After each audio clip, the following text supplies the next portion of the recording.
You all know बच्चों कि आप लोगों का जो नीट का एंट्रेंस एग्जाम है वो हो चुका है फिनिश। एंड इसके साथ साथ बहुत सारे बच्चों का अब ये डाउट रह गया है कि मैम हमारा जो स्कोर है वो इतना अच्छा भी नहीं आ रहा है कि हम लोग ये एक्सपेक्ट करके चले कि हम लोगों को एक गवर्नमेंट कॉलेज मिल जाएगा।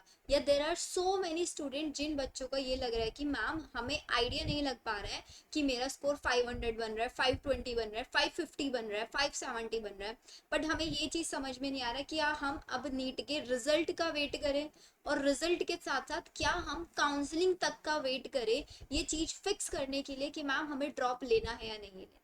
तो बच्चा ये वीडियो आप ही लोगों के लिए है जो बच्चों को ये लग रहा है कि आप लोगों का नीट का जो स्कोर है वो कम रह गया है या फिर ऑन मार्जिन है या फिर एक सेफ स्कोर है। तो ऑब्वियसली आप लोग बिल्कुल सेफ ही मान के चल रहे होंगे अपना। तो जिन बच्चों का स्कोर कम रह गया है, क्या उन बच्चों को ड्रॉप लेना चाहिए? और अगर ड्रॉप लेना चाहिए तो पार्शियल ड्रॉप लेना है या कंप्लीट ड्रॉप लेना है? ड्रॉप लेने के साथ साथ वो ऐसे कौन से कोर्सेज में जा सकते हैं जिन कोर्सेज के थ्रू उनको डायरेक्ट गवर्नमेंट जॉब मिल सकता है? मैं आज आप लोगों को यहाँ पे सारी वही इंफॉर्मेशन देने वाली हूँ कि एक स्टूडेंट नीट के थ्रू, मतलब नीट के थ्रू या नीट के अलावा किस किस कोर्स के अंदर एनरोल कर सकता है, पार्शियल ड्रॉप में क्या होता है, कंप्लीट ड्रॉप में क्या बेनिफिट्स हैं, आप लोगों को अभी इतने 200 से 400 मार्क्स पे भी क्या कोई गवर्नमेंट सीट मिल सकता है? अगर मिल रहा है सीट तो क्या आपको लेना चाहिए या नहीं लेना चाहिए? इस टाइप के सारे डाउट्स हम लोग इस वीडियो में क्लियर करने वाले हैं। तो अगर आज आप मेरे चैनल पे नए हैं तो चैनल को सब्सक्राइब जरूर कर देना, बिकॉज आप लोगों का नीट रिजल्ट के बाद से काउंसलिंग में राउंड 1, राउंड 2, राउंड 3 एंड जो सबसे लास्ट 3 वैकेंसी राउंड होता है वहां तक कंप्लीट एनालिसिस सिर्फ इसी चैनल पे मिलने वाला है। पूरे यूट्यूब पे आप लोगों को इतना वेल एंड प्रूफ एनालिसिस कहीं देखने के लिए नहीं मिलने वाला है। बिकॉज हम लोग यहाँ पे पूरा बीएससी नर्सिंग का हर एक की फर्स्ट राउंड में कितनी सीट्स हमारे पास वैकेंट है, किस स्कोर तक मिल सकता है, सारा एनालिसिस आपको मिलेगा। If you have any doubt आप मेरे 2023 का भी वीडियोस जाके देख सकते हैं। उसमें मैंने हर एक राउंड का प्रॉपर एनालिसिस दिया है विद प्रूफ। सेम ट्रेंड हम लोग 2024 के लिए भी फॉलो करते हैं। So this was all about कि हम लोग आज के सेशन में क्या करने वाले हैं। Let start. सबसे पहले मैं आप लोगों को ये बता देती हूँ कि नीट 2024 की कट ऑफ क्या रहने वाली है एंड किसी भी चीज की कट ऑफ एग्जैक्टली किस चीज को लेके डिसाइड की जाती है, राइट? चलो अब ये मैं आप लोगों को बताती हूँ इधर, just give me a second.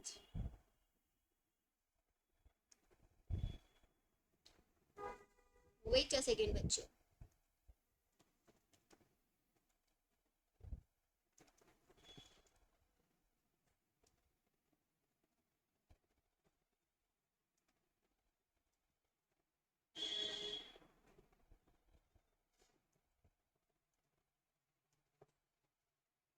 ये देखो, हियर इज द एनालिसिस। यहाँ पे है हमारे पास प्रॉपर, एक सेकेंड,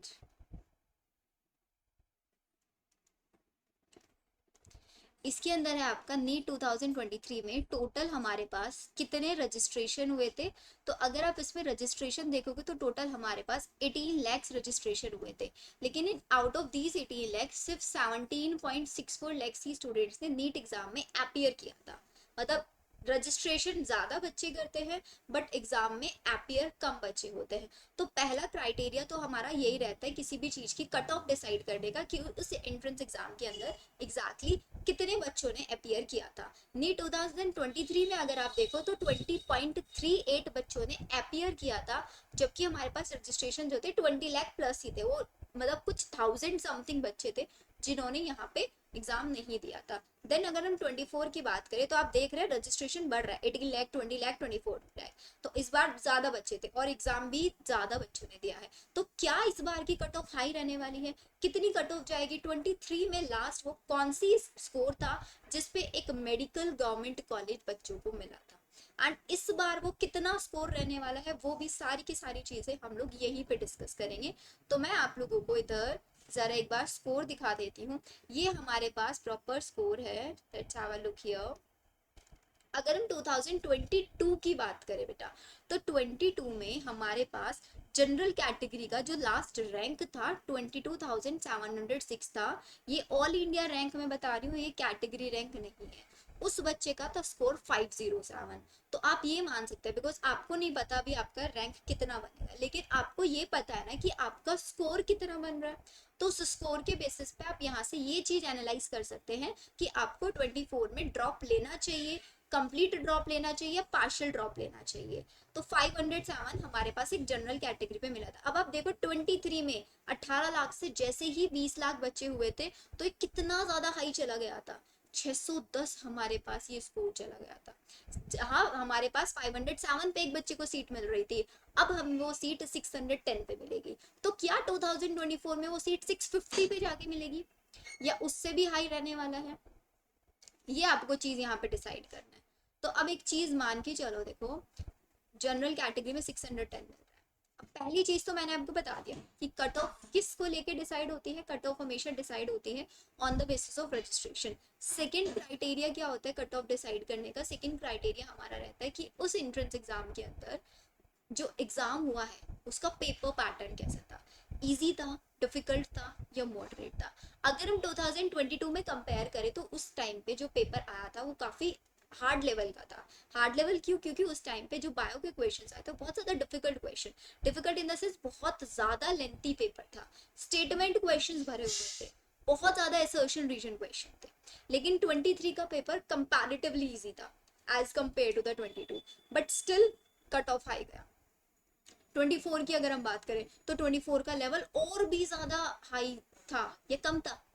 कम था, एग्जैक्टली exactly. अगर आप वहां पे, बिकॉज मैं एक बायो टीचर हूँ एज यू ऑल नो, तो उसमें आपका बायो के अगर आपने क्वेश्चन देखोगे तो वहाँ पे 20+ क्वेश्चन तो मैच द फॉलोइंग थे, जो कि सिर्फ एक मैच या दो मैच फॉलो करने से हो जा रहे थे।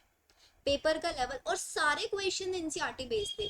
कुछ कुछ पार्ट था फिजिक्स के अंदर जो कि थोड़ा सा डिफिकल्ट था, ऐसे केमिस्ट्री में ऑर्गेनिक केमिस्ट्री का थोड़ा सा पार्ट था जो डिफिकल्ट था, बट 23 की कंपैरिजन में इजी हम उसको बोलेंगे। तो इस बार की कट ऑफ आप एटलीस्ट इतनी मान के चलना 640 से 650 की रेंज में 100% जाएगी। इस वीडियो को नोट कर लो, बुकमार्क कर लो, एंड जब कट ऑफ जाएगी तब आप मैच कर लेना। सेम ओबीसी के लिए अगर आप देखो तो अगर आपका स्कोर 650 तक बन रहा है, 650 640 40 50 मैं बोलूंगी आपको, अगर आपका स्कोर 620 है 630 है तो आप डिफिकल्ट सिचुएशन में हो, आप लटके हुए हो इधर भी उधर भी, वो वाली चीज है। तो वो बच्चों को मैं बोलूंगी कि भाई कुछ ना कुछ देखना शुरू कर दो इधर उधर।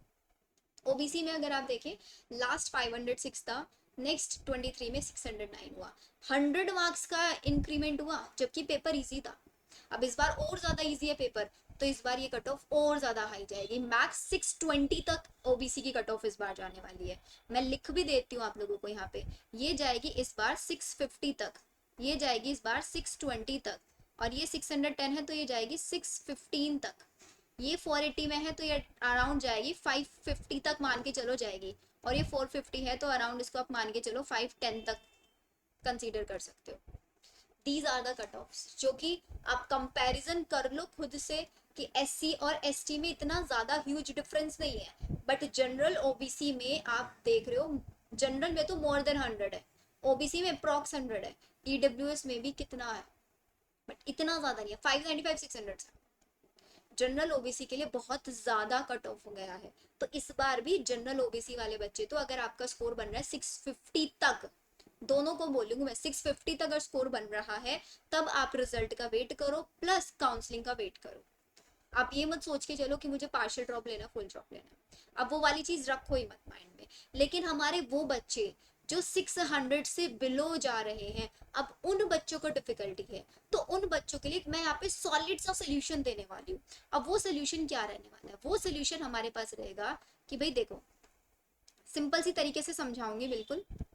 आपका स्कोर जा रहा है 600 तक, अभी 600 पे आ रहे हैं हम लोग, तो 600 स्कोर में आपको बीडीएस मिल जाएगा, बहुत आसानी से मिल जाएगा अगर आपका 600 स्कोर है। तो अब बच्चों को ये रहता है कि मैम मुझे बीडीएस नहीं करना है, मुझे करना है एमबीबीएस। तो मैं आपको ये चीज सजेस्ट करूंगी, अगर आपका 600 स्कोर ड्रॉप ईयर में आया है, आपने सेकेंड ड्रॉप लिया है, थर्ड ड्रॉप लिया है, फोर्थ ड्रॉप लिया है, तब आपका 600 आया है, तो कंप्लीट ड्रॉप मत लो, आप बीडीएस में एडमिशन ले लो, एडमिशन ले लो बीडीएस के अंदर, और साथ ही साथ आप लोग अपने नीट के लिए प्रिपेयर करते रहना, नेक्स्ट ईयर एग्जाम देना। अब बच्चे बोलते हैं कि मैम नहीं हो पाता है, बेटा होता है, अपने अंदर डेडिकेशन रखो। एक बीडीएस का अगर आप टाइम शेड्यूल देखोगे तो सुबह 9 से लेके शाम 5 बजे तक का होता है। आप क्या करो, आप सुबह 9 से 5 तक कॉलेज में हो, जितना कॉलेज का असाइनमेंट्स वगैरह वाले सब कॉलेज में निपटा लो, क्योंकि एक मेडिकल वाला इन्वायरमेंट आपके पास बना रहेगा। लेकिन अब आप बोलोगे मैम कंप्लीट ड्रॉप भी तो ले सकते हैं ना, ले सकते हो, बट कंप्लीट ड्रॉप में सबसे पहली चीज फैमिली प्रेशर बहुत ज्यादा आपको मिलेगा, अगर आपका ये सेकंड थर्ड फोर्थ ड्रॉप है, और इतना ज्यादा डिमोटिवेशन आपको मिलेगा, एक पढ़ाई वाला इन्वायरमेंट ही नहीं रहेगा। लेकिन आप जब बीडीएस में जाएंगे तो आपको देखेंगे कि बीडीएस में 10 to 15% बच्चे आपको ऐसे मिलेंगे वहां पे जो नीट के लिए प्रिपेयर कर रहे होंगे, तो आप उनके साथ अपना friend circle banana and preparation करना, और इस बार 600 आया, नेक्स्ट 650 तक चले जाना, 680 तक चले जाना, एमबीबीएस मिल जाएगा।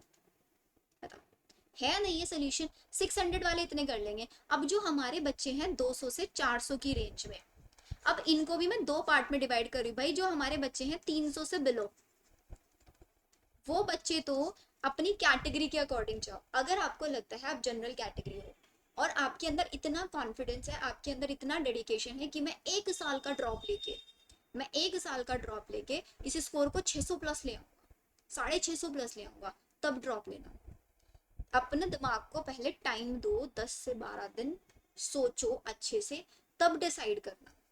क्योंकि लेकिन अगेन यहाँ पे भी केस है कि अगर आपके 300 स्कोर आ रहा है, और ये 300 स्कोर अगर किसी बच्चे का 12th के जस्ट फर्स्ट अटेम्प्ट था उसमें आ रहा है, तो उसको तो मैं बोलूंगी 100% ड्रॉप लो, और कंप्लीट ड्रॉप लो, पार्शियल ड्रॉप नहीं लेना, कंप्लीट ड्रॉप लेना है। लेकिन अगर ये आपका, आप ड्रॉपर थे, फर्स्ट ईयर ड्रॉप थे, सेकेंड ईयर ड्रॉप था, थर्ड ईयर कोई ड्रॉप था, फिर भी आपका 300 400 तक स्कोर आ रहा है, तो कभी भी आपको कंप्लीट ड्रॉप नहीं लेना है। अगर आप फैमिली प्रेशर से बचना चाहते हो, आप डिमोटिवेशन से बचना चाहते हो, तो मैं आपको बोलूंगी पार्शियल ड्रॉप लो। पार्शियल ड्रॉप एक ऐसे कॉलेज में लेना जहाँ पे आपको गवर्नमेंट वाली फीलिंग आए। आपको बीएचएमएस की कट ऑफ बहुत ज्यादा लो जाती है, आप बीएचएमएस में जा सकते हो, आप बीयूएमएस में जा सकते हो, आप बीएएमएस में जा सकते हो। इनमें से कोई सा भी एक कोर्स सेलेक्ट कर लो, जो आपको मिल रहा है कोर्स में जाओ, और जाने के बाद जरूरी थोड़ा है ना आपको वहाँ पर टॉप करना है, क्लासेस में जाओ पढ़ो, एंड क्लासेस के अंदर भी सारा का सारा पूरा ह्यूमन एनाटॉमी वगैरह बहुत सारी यही चीजें पढ़ाई जाती हैं, और आप पूरा 12th तक पढ़ के आ चुके हो, आपने पढ़ा है सारा सिलेबस, और वहां जाके आप और हाई लेवल का पढ़ोगे तो आपका बेसिक तो और स्ट्रांग होता ही चला जाएगा। बायो पे फोकस नहीं करना पड़ेगा आपको, फिजिक्स केमिस्ट्री पे फोकस करना पड़ेगा, जो कि आप अपने आफ्टर कॉलेज ड्यूरेशन में बहुत आसानी से कर सकते हो। सेमेस्टर ब्रेक्स होंगे उसमें डबल मेहनत करना, बट कंप्लीट ड्रॉप लेने के कंपैरिजन में पार्शियल ड्रॉप में मैं हमेशा फेवर करती हूँ, कभी भी मैं कंप्लीट ड्रॉप स्टूडेंट के फेवर में नहीं रहती, क्योंकि मैंने खुद अपने एक्सपीरियंस में ये चीज़ देखी है। बच्चा अगर कंप्लीट ड्रॉप लेता है तो उसका स्कोर अगर अभी 600 आ रहा है ना, कंप्लीट ड्रॉप ले लिया तो स्कोर 400 भी आता देखा है मैंने, क्योंकि पूरा दिन घर पे रहते हैं, कभी सो रहे हैं, कभी दोस्तों के जा रहे हैं, कभी शादियों में जा रहे हैं, कभी फैमिली वाले, क्योंकि फैमिली को लगता है भाई अब तो स्कूल स्कूल सब खत्म, खाली है तो कराओ सारे काम इससे, यही चलता है। तो आपको उस चीजों से बचना है, एक रेपुटेशन भी बन जाएगी आपकी घर में कि हाँ चलो बच्चा कुछ कर रहा है। घर पे मत बताओ आप नीट के लिए प्रिपेयर कर रहे हो, नीट का एग्जाम दो, डायरेक्ट एमबीबीएस में सिलेक्शन लेके तब बताओ मेरा एमबीबीएस में हो गया, कोई मना नहीं करेगा। बट कंप्लीट ड्रॉप नहीं लेना है किसी भी बच्चे को, ये आप बिल्कुल फिक्स करके चलो।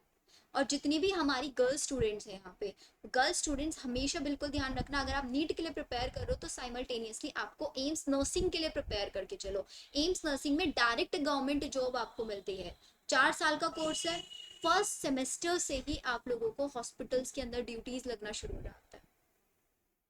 तो जितने भी बॉयज हैं वो एम्स पैरामेडिकल के लिए प्रिपेयर करके चलो, अपने आप को थोड़ा सा वाइड बनाओ, एक जगह सिमट के मत रहो सिर्फ नीट नीट नीट।